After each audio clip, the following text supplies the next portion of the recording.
Today we're going to be looking at the Donkey 3, the third version of Bugaboo's largest stroller built to accommodate 2 children. The Donkey has been a favorite of ours for many years now. It's a model that we use a lot personally, and it's one of those models that we have the most experience with in the workshop. In fact, between the Donkey and its sister model, the Buffalo, which shares essentially the same design, our repair record undoubtedly amounts to hundreds of jobs. All that being said then, I honestly have no idea why this is the first time we're actually reviewing it, but that just happens sometimes. Models slip through the cracks. I tend to recommend the Donkey a lot to people looking for 2-child strollers, though always while making sure to state a few reservations, because you see, there are both advantages and disadvantages involved here, and given the price, you should definitely understand the larger picture of what you're getting yourself into before buying the model. So let's get started, beginning with some stats. There are multiple ways to configure the Donkey 3, and for that reason, a single set of weights and measurements is not exactly sufficient to provide a full picture of how it will be in use, but I'll give you a few numbers to get you started anyway. The Donkey 3 weighs roughly 15 to 17 kilos between its mono and twin forms, and folded down as compactly as possible, measures 91 by 60 by 24 centimeters, though I'll talk more about this in a moment. It can take up to 22 kilos of child per seat, and a whopping 28 kilos in the underslung shopping basket. When it comes to folded size, which in this case is probably most relevant in relation to trunk space I'd think, the size required is going to depend very much on what configuration you're using, as well as how much time you're willing to spend folding the model down. On the small end, if you're using it with a car seat or even a pair of car seats, which won't get loaded in the trunk, and you're also willing to horizontally collapse the model and maybe even remove the wheels, then you could potentially fit it into even the smallest of cars. While on the opposite end of the spectrum, if the model is configured with 2 bassinets and you just want to use the one-piece fold to save time, then you better have a pretty large SUV.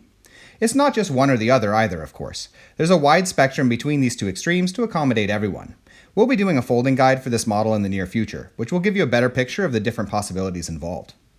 Okay then, starting as usual with child comfort, one of the things that you probably realize already is that with side-by-side 2-child strollers, the seat frames are necessarily narrower than they are on tandem models. This isn't a problem with the bassinets, but it does limit the effective age span of the Donkey seats to around 3 years old, for maximum comfort. You can fit a larger child in the seats if necessary, up until around 4 or so, but it'll feel a bit cramped. On the other hand, however, the advantage with the Donkey 3 over tandem models comes with having both children equally accessible, which is actually a pretty big deal, as unless your children are born within a very specific age gap, most tandem models on the market today make the younger child, who generally requires more attention, less accessible than the older child, thus greatly reducing, in my mind, the value of those models as dedicated 2-child strollers altogether. When looking at the Donkey 3 versus other side-by-side models, other advantages come into play, such as the fact that the seats are easily reversible and that it's also quite easy to switch out and combine other options, like the bassinet, car seats, or the side basket. And if you have the need, all of these options are compatible with the Donkey's one-piece fold as well. Looking at the individual seat and bassinet system a little closer, the Donkey 3 will feel familiar to anybody who has used mainline Bugaboo models in the past, as the frames and the method for attaching the textiles are constructed in accordance with the Bugaboo design canon. Both the seat and bassinet are included with purchase, attachable to the same frame, and incorporate all of those elements that make a Bugaboo, most of which having now been copied by the general market, such as a rotatable bumper bar, an extendable canopy, a positional adjustment trigger located at the top of the seat back, and multiple innovations that make the harness more user-friendly and comfortable for your child. I've already talked a bit about parent comfort and overall functionality, but this is definitely the area where the Donkey 3 shines the brightest. And in addition to the advantages related to the Donkey 3's plethora of seating and folding options, it's worth pointing out that unlike the Fox, which suffers a little from an overcomplexity of functions and a micro-complexity of internal mechanisms to achieve these functions, everything you can do with the Donkey 3 is both really useful and accomplished in a simple and intuitive manner with regards to activation mechanisms. And all of this is also placed atop a chassis with absolute excellent drivability.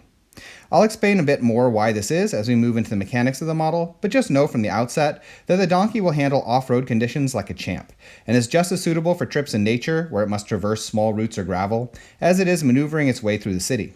In fact, in a lot of ways, I would actually say that the Donkey 3 is one of those models that is too terrain capable for its own good, because it's often just far too tempting to overload the model's wide footprint with a lot of weight and then push it over all sorts of relatively rough terrain, just because it seems as though it can accomplish all this without any sort of problems. But after a few years, this sort of use takes its toll.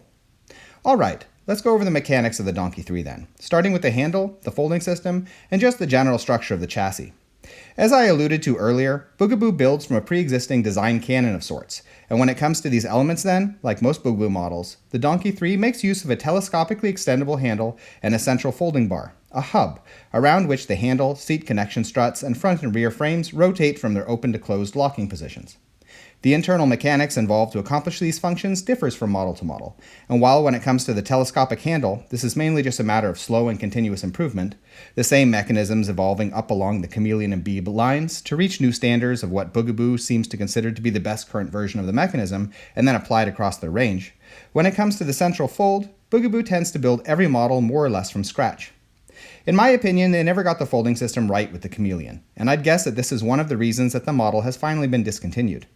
The fox and lynx, which share the same internal fold, are a bit better than the chameleon, but way too complex, and prone to have their own problems in the long run.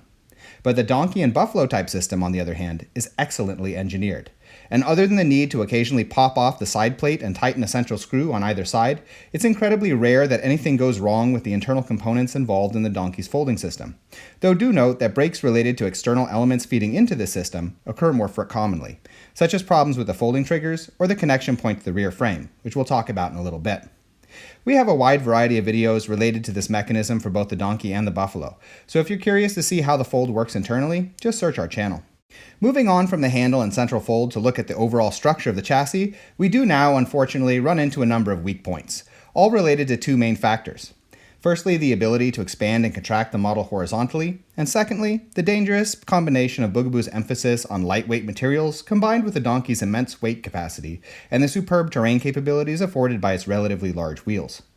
As far as the horizontal extension is involved, the positive side is that it's all done telescopically, as opposed to with hinges, which does increase general support and symmetry, but there are still a lot of sliding telescopic points, and over a few years, these points tend to weaken, loosening up the chassis as a whole. The locking clips on these horizontal points are one of the key areas that tend to wear down, and for this reason are actually one of the components that Bugaboo sells replacement parts for, and they're pretty easy to swap out. The telescopic mechanism on the central bar has also shown itself to have issues in the past, but in this case it's mainly a matter of the screw loosening, and as long as you catch the problem and tighten the screw before the mechanism opens up and you lose parts, it tends not to be a major problem. The second factor, however, the combination of using lighter materials and a complex design on a model built to accommodate a lot of weight and rougher terrain, can lead to bigger issues, in the worst cases, the breaking of the sidearms at the point of the height adjustment mechanism. Note that this problem is avoidable, however, and occurs as a result of using the handle at its highest extension while fully loaded weight-wise and rocketing over rough terrain or up and down stairs and stuff for a period of years. The model just won't take that sort of pressure, as, like most of Bugaboo's line, it hasn't been built with a lot of extra structural strength beyond what is needed to bear the advertised weight capacity. Okay, let's look a little closer at the rear frame then. The first thing that I'd like to point out is that there's actually no dedicated rear frame suspension on the Donkey 3. And yet, as with most Bugaboo models, the Donkey 3 still feels quite well suspended. A big part of this is the large and cleverly designed wheels, with that raised ridge originally developed on the chameleon line. But a lot of the suspended feel also just comes from the general way in which the chassis is put together, where the design of the multi-disc central bar works to diffuse kinetic energy out across the overall structure. When it comes to the brakes, the Donkey 3 system is excellent. It's rotation-based, built to extend telescopically, along with the expansion of the overall chassis, and constructed in a minimalistic manner. Other than one riveted internal point, which every once in a while pops and needs re-riveting, as well as the need for a little lubrication or occasional readjustment, this system tends to hold out in the long run, entirely without problems.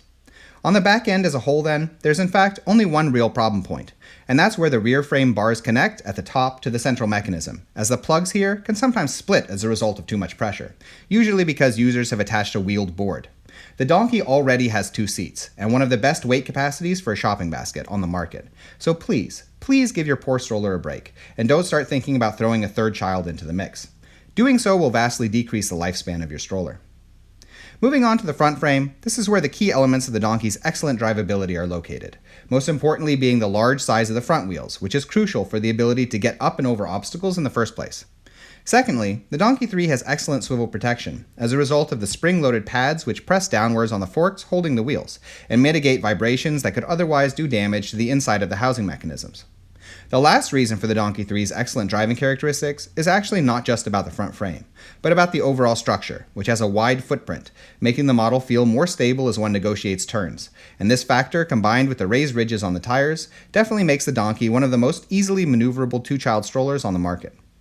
Before concluding, I'd like to make a couple of notes on the seat frames, which for the most part function without problems, but you do need to be a little bit careful with older and heavier children if you want to avoid damaging your stroller. The two most common problems that can develop in this regard, then, are firstly cosmetic cracks in the seat frame feet that can appear as heavier children butt and kick and swing side to side on a regular basis over a prolonged period of time. Whether or not this is an avoidable problem, I suppose comes down to how you like to parent, but I figure it's worth being aware of anyway. The second most common damage caused by the seat frame comes from using the mono configuration with an older and heavier child, which puts a good deal of extra weight on the child side of the chassis, and over time can lead to asymmetries in the chassis, most notably that the handle may become visibly higher at one end. For this reason, as much as I love the mono version, it is one of the great innovations of the model, I do recommend avoiding using it too much, especially with older children. So, would I recommend getting the Donkey 3? Yes, absolutely. Despite the model's susceptibility to wear, the sheer functionality of the reverse seating, the easy swapping of seating options, the terrain capability, the carrying capacity, and the ability to fold it down small when needed, all make the model an absolute lifesaver if you're looking at an age gap where you will need a two-child stroller for any length of time. And that being said, there are things you can do to mitigate wear on the model in order to preserve its resale value for when you're done with it. We have another video on our channel that offers advice about this in a bit more depth, and in case you're interested, a link to it has been posted in this video's description.